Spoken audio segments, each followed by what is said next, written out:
अच्छा जी, वायरलेस लैन chapter number 15 है। ठीक है, इससे पहले हमने क्या चीजें पढ़ी थी? Media access controls. उसमें हमने मैकेनिज्म पढ़ा था कि मीडिया को किस तरह से एक्सेस किया जाता है। उसमें हमने वायर्ड मीडिया और वायरलेस मीडिया को हमने डिस्कस किया था और उसके मैकेनिज्म को देखा था। ब्रॉडकास्ट मीडिया के अंदर या वायर्ड मीडिया के अंदर किस तरह से आपका जो कोलिजन अक्कर होती है या कोलिजन डिटेक्शन होती है, कोलिजन अवॉइडेंस होती है, उन सारी चीज़ों का इम्प्लीमेंटेशन यहाँ वायरलेस लैन के अंदर भी है। ठीक है, वायरलेस लैन के अंदर भी हम उनको डिस्कस करेंगे। अच्छा, ये जो चैप्टर है बेसिकली 3 हिस्सों पर डिवाइडेड है। ठीक है, चैप्टर जो है यानी 2 हिस्सों पे आप कह सकते हैं, 2 हिस्सों में तकसीम किया गया है इस चैप्टर को।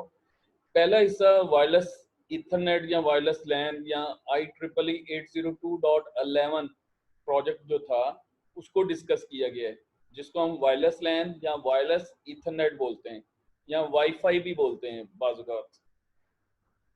ठीक है, कोई बता सकता है कि आपका जो वायर्ड नेटवर्क होता है उसमें IEEE का कौन सा स्टैंडर्ड यूज होता है, कौन सी स्पेसिफिकेशन यूज हो रही है? 116.02। 116 अरे वाईफाई वाला वो जो 802 वायर्ड वाला, वायर्ड डॉट वायर्ड नेटवर्क 13 है सर, डॉट 13। दोबारा कोई और बताए? अब्दुल कुदूस? सर 116.11 नहीं, उसका है वायर्ड मीडिया का। वायर्ड जो इथरनेट है उसमें है IEEE 802.3। जो वायरलेस है उसमें जो स्टैंडर्ड यूज होता है IEEE का 802.11 यूज होता है। ये कर्सर देखें, ये वायरलेस के लिए है और वायर्ड के लिए कौन सा स्टैंडर्ड है?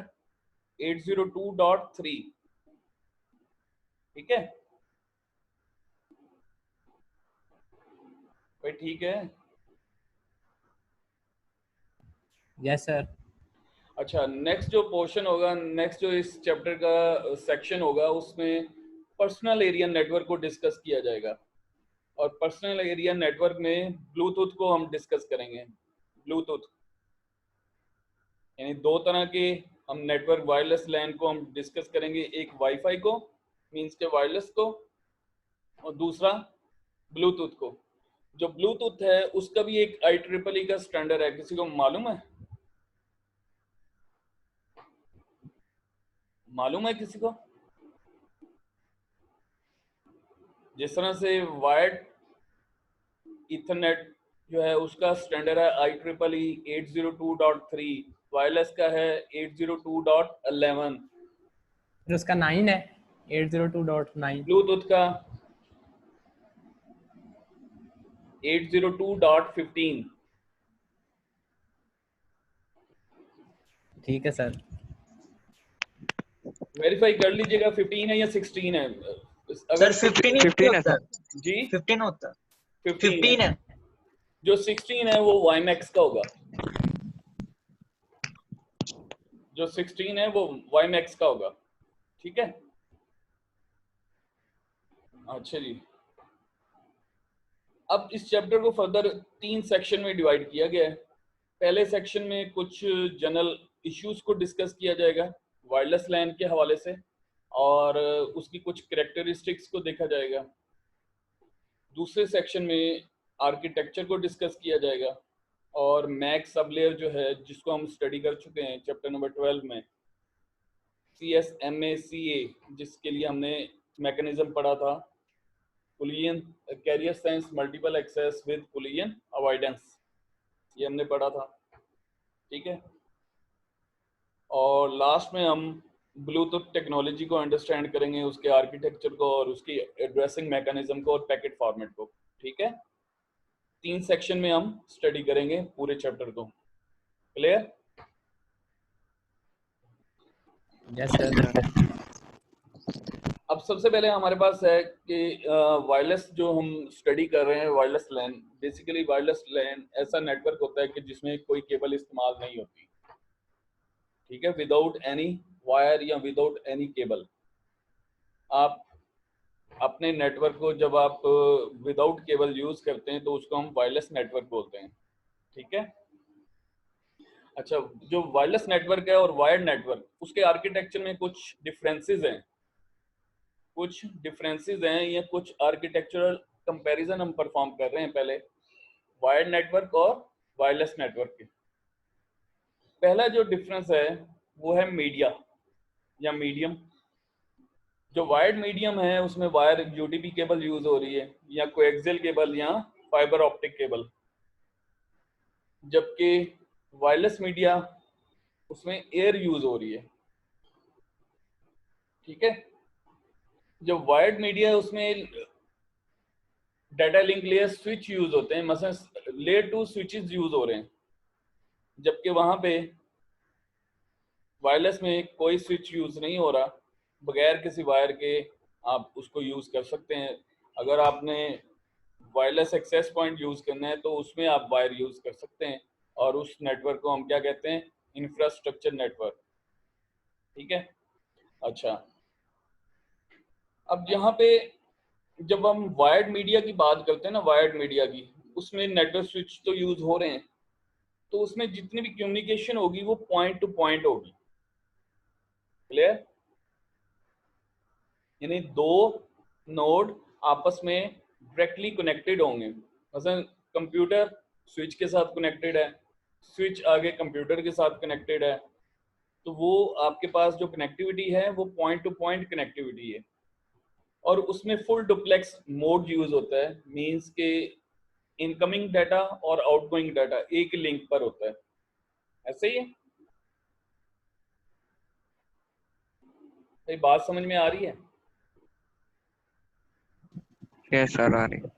अच्छा, अब वायरलेस लैन में मीडिया आपके पास एयर है, तो सिग्नल जो होते हैं वो ब्रॉडकास्ट होते हैं। जब ब्रॉडकास्ट होते हैं तो इसका मतलब ये है कि उस नेटवर्क के अंदर जितने भी डिवाइसेस हैं वो तमाम डिवाइसेस के ऊपर सिग्नल ड्रॉप होने हैं, या तमाम डिवाइसेस उस सिग्नल को रिसीव करेगा, सेंडर के सिग्नल को रिसीव किया जाता है। उसकी रीजन शेयर मीडिया, क्योंकि मीडिया ब्रॉडकास्ट मीडिया है ना, शेयर्ड मीडिया है, तो तमाम डिवाइसेस एक ही मीडिया को यूज करते हैं। क्या यहाँ पे पॉइंट टू पॉइंट कनेक्टिविटी हो सकती है? वायरलेस नेटवर्क के अंदर पॉइंट टू पॉइंट कनेक्टिविटी हो सकती है? क्वेश्चन है मेरा। यस सर, हो सकती है सर। सर आईपी इधर ही। जी अक्षत बोले।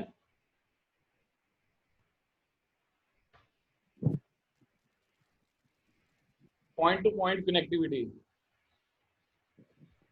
सर आईपी के थ्रू हो सकती है। किसके थ्रू? आईपी एड्रेस के थ्रू।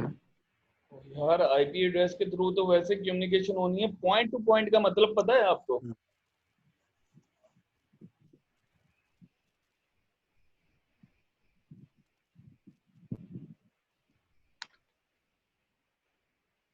हाँ, पॉइंट टू पॉइंट का मतलब पता है आपको? सिर्फ वन टू मतलब वन सर जो होती है डायरेक्टली कनेक्टेड होते हैं सर। जी, डायरेक्टली कनेक्ट होते हैं। डायरेक्टली कनेक्टेड होते हैं मींस के उनके दरमियान में जो लिंक होता है वो डेडिकेटेड लिंक होता है। Yes sir. यानी कोई और उसको यूज नहीं कर सकते, दो डिवाइसेस ही आपस में कम्युनिकेट करेंगे। जैसे मैंने आपको बताया स्विच और कंप्यूटर के दरमियान में जो वायर है वो पॉइंट टू पॉइंट है, कनेक्टिविटी है उनकी पॉइंट टू पॉइंट कनेक्टिविटी, और वो डेडिकेटेड लिंक है दोनों डिवाइसेस के दरमियान, ऐसे ही है। जबकि हमने वायरलेस की बात की है, उसमें हमारे पास जितने भी डिवाइसेस हैं विदाउट वायर यूज हो रहे हैं, और वो ब्रॉडकास्ट मीडिया को यूज किया जा रहा है। तो उसमें मैंने क्वेश्चन ये किया है कि दो वायरलेस डिवाइसेस को आप पॉइंट टू पॉइंट कॉन्फ़िगर कर सकते हैं? सर हो सकता है। कैसे? सर मिसाल के तौर पे कैसे अब ब्लूटूथ होती है मोबाइल में या टीवी की रिमोट में, रिमोट को वो ब्लूटूथ के जरिए हम ऑन करते हैं, उसमें कोई वायर तो नहीं होती? बिल्कुल ठीक है। इसको आप ऐसे समझें कि जैसे आपके पास कुछ ऐसे एंटीनाज हैं, वायरलेस एंटीनाज हैं, जिनकी कनेक्टिविटी पॉइंट टू पॉइंट होती है। जैसे हम अगर जीसी यूनिवर्सिटी की हम बात करें, तो जीसी यूनिवर्सिटी का ओल्ड कैंपस और न्यू कैंपस आपस में कनेक्टेड है, तो इतनी बड़ी वायर तो नहीं प्लेस की गई है, तो उनको टावर पे एंटीनाज लगाकर, ब्रिजेस लगाकर, जो कि पॉइंट टू पॉइंट कनेक्टिविटी के ऊपर बेस कर रहे हैं, और उनकी कनेक्टिविटी परफॉर्म की गई है, और उनके दरमियान में जो लिंक है वो डेडिकेटेड है। हालांकि मीडिया कौन सा यूज हो रहा है? Broadcast media. ब्रॉडकास्ट मीडिया के अंदर भी हमने नैनो ब्रिजेस या सिंपल ब्रिजेस को हमने पॉइंट टू पॉइंट कनेक्ट किया हुआ है, ठीक है, टावर के साथ। तो इस तरह से आप पॉइंट टू पॉइंट कनेक्टिविटी कर सकते हैं, ठीक है। नेक्स्ट हमारे सर पास ये है, नैनो ब्रिजेस क्या होते हैं सर? यार एक टाइप है, ये ब्रिजेस की एक टाइप है, उसकी रेंज होती है मुख्तलिफ।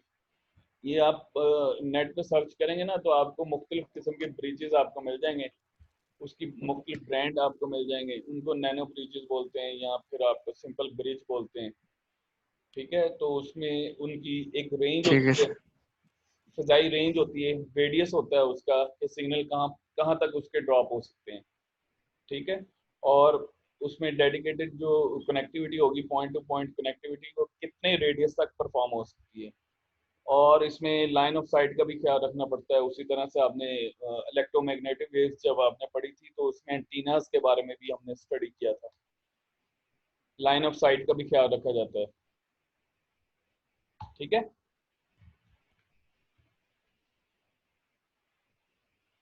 अच्छा, यहाँ पे दूसरा जो डिफरेंस है, वायर्ड नेटवर्क का और वायरलेस नेटवर्क का है, वो है होस्ट। होस्ट में क्या है, आपके पास वायर्ड लैन के अंदर जितने भी होस्ट हैं वो सारे के सारे नेटवर्क कार्ड के ऊपर कनेक्टेड है। मींस के हर होस्ट के पास एक नेटवर्क कार्ड है, और उसको हम एनआईसी कार्ड बोलते हैं, उसके थ्रू कनेक्टिविटी होती है, और वो फिक्स लिंक लेयर एड्रेसेस के ऊपर बेस कर रहे होते हैं, ऐसे ही ना। जबकि वायरलेस में आपके पास वायरलेस कार्ड होते हैं, तो उनको वायर की ज़रूरत नहीं होती, ठीक है। तो लिहाजा इन दोनों का आर्किटेक्चर डिफरेंट है, वायर्ड का और वायरलेस का आर्किटेक्चर डिफरेंट है। वायरलेस कार्ड होने की वजह से आप पूरे नेटवर्क के अंदर आप मूव कर सकते हैं किसी भी जगह पे। मींस के अगर ऑफिस में या बिल्डिंग में है, तो आप बिल्डिंग में आप किसी भी फ्लोर पे आप जा सकते हैं, अगर आपकी वायरलेस कनेक्टिविटी है, ठीक है। बात समझ में आ रही है? सर आ रही। अच्छा, यस सर आ रही। Isolated lens. नेक्स्ट इशू या नेक्स्ट डिफरेंस जो है वायर्ड और वायरलेस में, आइसोलेटेड लैंस कहते हैं, ठीक है। आइसोलेटेड लैंस का मतलब ये है कि अगर आपके पास एक लैन है, वायरलेस लैन है, और वो सेपरेट लैन आपने बनाया हुआ है, और उसमें किसी किस्म की कोई वायर यूज नहीं की गई, उस नेटवर्क को हम एडहॉक नेटवर्क बोलते हैं। क्या बोलते हैं जी? एडहॉक। यानी दो, जैसे आप लोग दो मोबाइल शेयर इट के थ्रू आप कनेक्ट कर लेते हैं ना, यस सर। तो वो आपका एडहॉक नेटवर्क होता है। उसमें कोई एक सर्वर नहीं होता, कोई क्लाइंट नहीं होता, वो दोनों आपस में पेयर टू पेयर कनेक्टिविटी होती है, और उस नेटवर्क को हम क्या कहते हैं? Ad hoc network. और वो आइसोलेटेड है, दूसरे नेटवर्क से डिफरेंट होता है, सेपरेट होता है। Yes sir. सर इसकी दो टाइप है ना, वो एक व्हीकल एडहॉक नेटवर्क और एक और है इस तरह।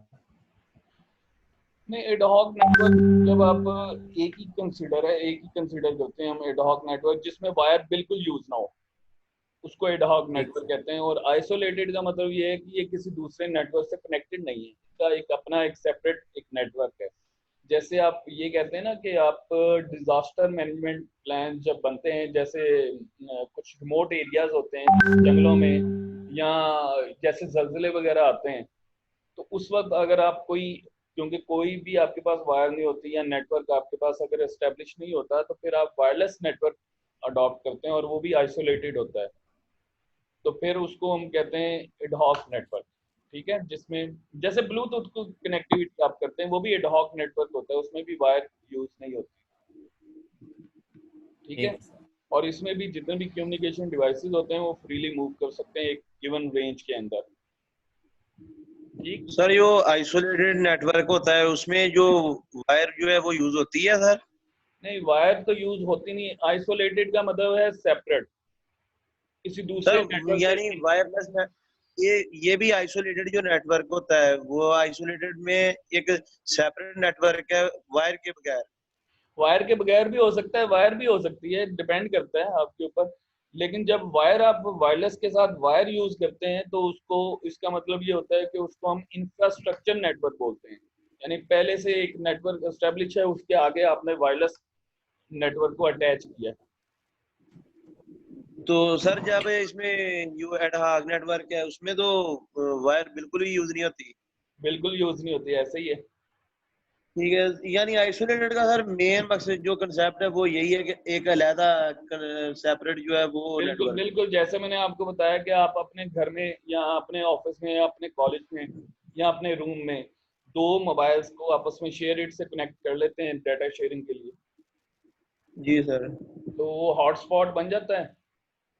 जी सर। तो हॉटस्पॉट आपका वो जो बनता है वो आपका आइसोलेटेड नेटवर्क होता है, और उस नेटवर्क को हम एडहॉक नेटवर्क कहते हैं। जी सर ठीक हो। एडहॉक नेटवर्क सर वो आपने जिसमें वायर यूज ही नहीं होनी। सर आपने ब्लूटूथ की एग्जांपल दी।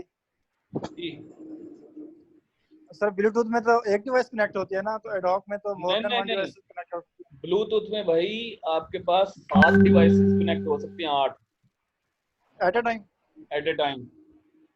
कभी ट्राई नहीं है की। वो जब हम ब्लूटूथ पढ़ेंगे ना, आप उसको, उसमें आइडिया हो जाएगा आपको कि उसमें किस तरह से पार्क नेटवर्क बनता है, किस तरह से क्लाइंट अटैच होते हैं, किस तरह से एक सर्वर बन जाता है ब्लूटूथ में, जी सर। एड्रेसिंग किस तरह से ओके होती है। ठीक है, वो सारा उसमें उसमें भी जी सर। मल्टीपल, आप मींस के 8 डिवाइसेस आप एक वक्त में कनेक्ट कर लेते हैं।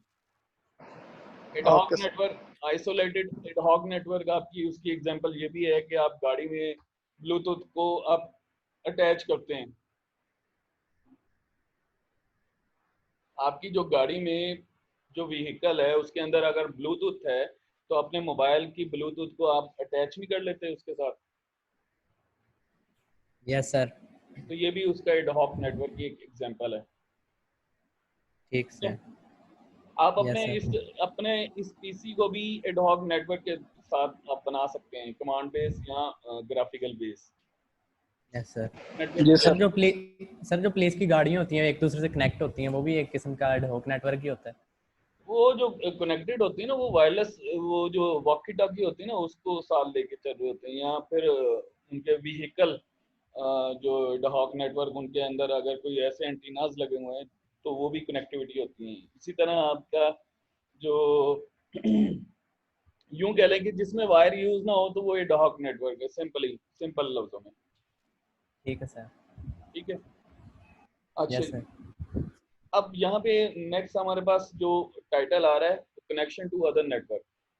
यानी जब आप एक एडहॉक नेटवर्क को किसी दूसरे नेटवर्क के साथ ज्वाइन करते हैं तो वो आपका इंफ्रास्ट्रक्चर नेटवर्क कहलाता है।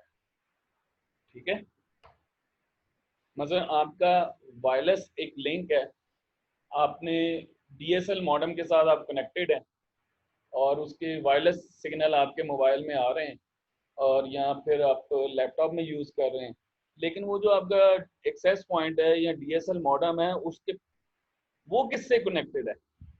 वो किसी वायर के साथ ही कनेक्टेड है ना, जहां से आपको इंटरनेट की फैसिलिटी मिल रही है। Yes sir. अगर आपने इंटरनेट की फैसिलिटी लेनी है तो उसको इंटरनेट की वायर चाहिए या वायरलेस सिग्नल चाहिए इंटरनेट के, ऐसे ही है ना। Yes sir. जब आपका जी एक सर। नेट जब आपका एक नेटवर्क फर्दर किसी वायर नेटवर्क से अटैच होता है तो उसको हम कहते हैं इंफ्रास्ट्रक्चर नेटवर्क।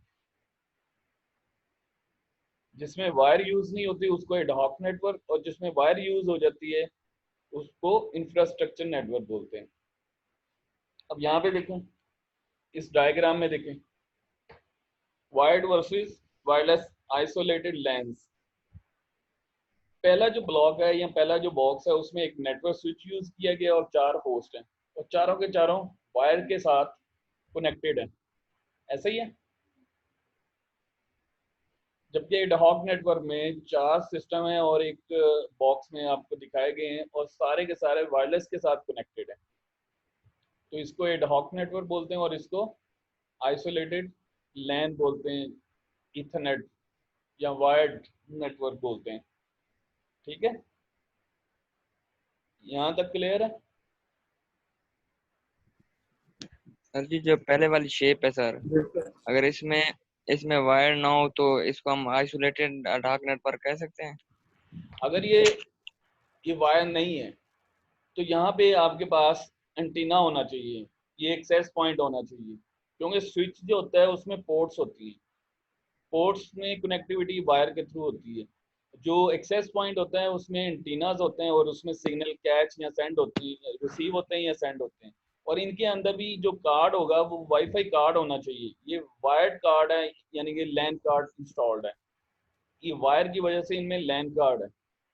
ठीक है, और यहाँ पे लैन कार्ड नहीं, यहाँ पे वाईफाई कार्ड है सब में। क्लियर? Yes sir. अच्छा, नेक्स्ट देखें, इस डायग्राम को देखें। Connection of wired LAN and wireless LAN to other network. मैंने आपको बताया था कि जब अदर नेटवर्क से आप कनेक्टिविटी करते हैं तो उसको हम क्या कहते हैं, जब वायरलेस को अदर नेटवर्क के साथ कनेक्टिविटी करते हैं तो उसको इंफ्रास्ट्रक्चर नेटवर्क बोलते हैं। अब ये वायर्ड नेटवर्क है, इसमें तो हो ही सारी वायर यूज हो रही हैं। इधर अदर नेटवर्क के साथ भी आपने राउटर के साथ कनेक्टिविटी की है, तो राउटर के साथ भी आपने वायर के साथ कनेक्ट किया है, और राउटर आगे फर्दर इंटरनेट के साथ कनेक्टेड है, वो भी वायर के साथ कनेक्टेड है। जबकि इस केस में देखें, इंफ्रास्ट्रक्चर नेटवर्क में देखें, तो मिडल में क्या है, एक्सेस पॉइंट। एक्सेस पॉइंट के साथ ये 4 कंप्यूटर आपस में अटैच हैं इस एक्सेस सेंट्रल नोड की बेस पर। ये आगे कनेक्टेड है राउटर के साथ, और राउटर आगे इंफ्रास्ट्रक्चर नेटवर्क या डिस्ट्रीब्यूटेड नेटवर्क बोलते हैं, उसके साथ कनेक्टेड है। तो यहाँ पे इसको हम क्या बोलते हैं, इंफ्रास्ट्रक्चर नेटवर्क, यानी ऐसा नेटवर्क ऐसा वायरलेस नेटवर्क जो आगे वायर्ड नेटवर्क से अटैच है। ठीक है, यस सर। समझ आ गई सबको? यस सर, आगे सर। अच्छा, अब एक्सेस पॉइंट का काम क्या है? एक्सेस पॉइंट का काम ये है कि इसने वायरलेस नेटवर्क को और वायर्ड नेटवर्क को आपस में जोड़ना है, वायरलेस नेटवर्क को और वायर्ड नेटवर्क को आपस में कनेक्ट करना है। ठीक है, इसको हम सेंट्रल नोड या एक्सेस पॉइंट सिंपली बोलते हैं। ठीक है, यस सर। जी सर, क्लियर है। अच्छा जी, यहाँ पे एक और टाइटल है, मूविंग बिटवीन एनवायरनमेंट। एक एनवायरनमेंट में आप किस तरह से मूव करते हैं। अ वायर्ड लैन और a wireless LAN operate only in lower layer 2 layer of TCP/IP suite protocol suite. यानी कहने का मकसद ये है कि वायर्ड नेटवर्क है या वायरलेस नेटवर्क है, उसमें जो जिन लेयर्स का चेंज आता है वो बॉटम 2 लेयर्स है, फिजिकल लेयर और डाटा लिंक लेयर।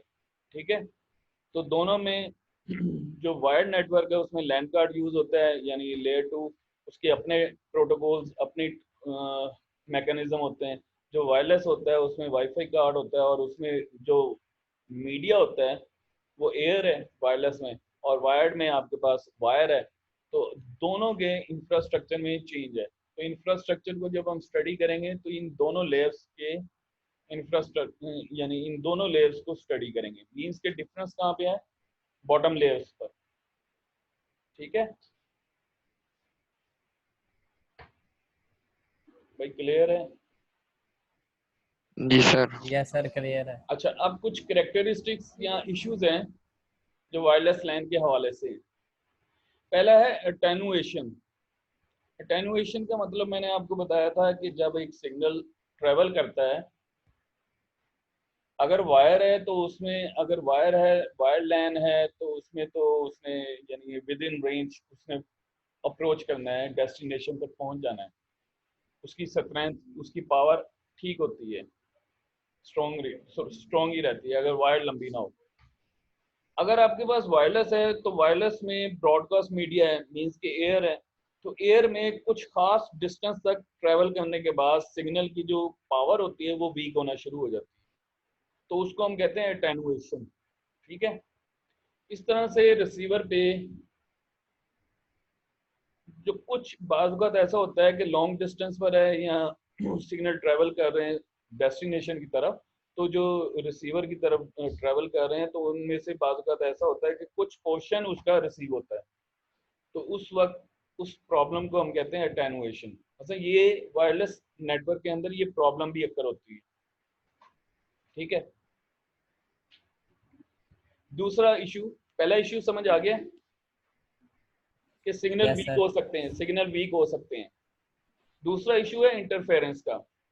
इंटरफेरेंस का मतलब ये है कि आपका जो रिसीवर है वो सेंडर के डिवाइस, सेंडर के सिग्नल तो रिसीव करेगा ही, साथ ही साथ दूसरे स्टेशन, दूसरे जो डिवाइसेस हैं उस मीडिया को यूज कर रहे हैं उनके सिग्नल भी रिसीव कर सकता है, क्योंकि ब्रॉडकास्ट मीडिया है तो तमाम के सिग्नल ब्रॉडकास्ट होने। ठीक है, क्लियर। नेक्स्ट है हमारे पास मल्टीपाथ प्रोपगेशन। मल्टीपाथ प्रोपगेशन का मतलब ये है कि रिसीवर जब भी एक सेंडर की साइड से सिग्नल रिसीव करता है तो हर बार उसको डिफरेंट फेज में सिग्नल मिल सकते हैं। मींस के सिग्नल की शेप चेंज हो सकती है, क्योंकि उसकी रीज़न ये है कि इलेक्ट्रोमैग्नेटिक वेव जो होती हैं वो रिफ्लेक्ट होती हैं, किसी ऑब्स्टिकल की वजह से रिफ्लेक्ट हो सकती हैं, या वॉल्स के थ्रू, या उसमें उसका फेज चेंज हो सकता है। ठीक है, ये इशू भी उसमें फॉल करता है वायरलेस नेटवर्क के अंदर। इसी तरह एक और इशू आता है डिस्टॉर्शन का। डिस्टॉर्शन का मतलब ये है कि आपके जो डाटा सिग्नल है उसके साथ नॉइस भी शामिल हो जाती है। जब नॉइस, थर्मल नॉइस भी हो सकती है, इम्पल्स नॉइस भी हो सकती है, कुछ भी हो सकता है, वो आपने तीसरे चैप्टर में पढ़ा था। तो उसमें क्या कैलकुलेट होता है, सिग्नल टू नॉइस रेशियो, यानी उसमें सिग्नल के अंदर नॉइस को कैलकुलेट किया जाता है, जिसका यूनिट बता सकते हैं, उसका यूनिट क्या होता है एसएनआर का। थर्ड चैप्टर में हमने पढ़ा था सिग्नल टू नॉइस रेशियो किसमें मेजर की जाती है।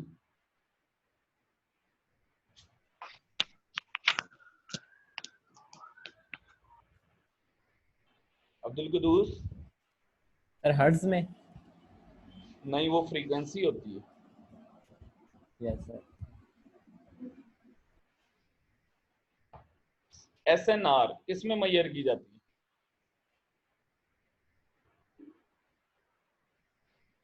याद नहीं है? डेसिबल में, डीबी, डेसिबल, जी सर, डेसिबल में। याद आ गया? जी सर। अच्छा, जब डेसिबल आपकी एसएनआर बहुत ज्यादा हाई हो तो इसका मतलब आपका जो सिग्नल है वो अनवांटेड है, यानी उसमें शोर बहुत ज्यादा है। और अगर एसएनआर बहुत कम है तो इसका मतलब ये है कि आपका सिग्नल जो है वो डिस्टर्ब हो गया है नॉइस की वजह से। ठीक है, और उसमें डाटा रिकवर नहीं हो सकता। ठीक है, वही क्लियर है? जी सर, यस क्लियर सर। है। आगे एक्सेस कंट्रोल है इसको अभी पढ़ें या नेक्स्ट? वैसे ये चीजें आपने एक्सेस कंट्रोल चैप्टर नंबर 12 में पढ़ी थी, जिसमें CSMA CA को आपने स्टडी किया था वायरलेस नेटवर्क के लिए, याद है? Yes sir. तो उसमें कुछ इश्यूज हैं वो यहाँ पे डिस्कस किए जाएंगे, वो इशू इंशाल्लाह हम नेक्स्ट क्लास में हम देख लेते हैं फिर। ठीक है, ओके सर। अभी अगर आपके पास कोई क्वेश्चन है तो वो आप पूछ सकते हैं, अदरवाइज यहाँ तक रखें।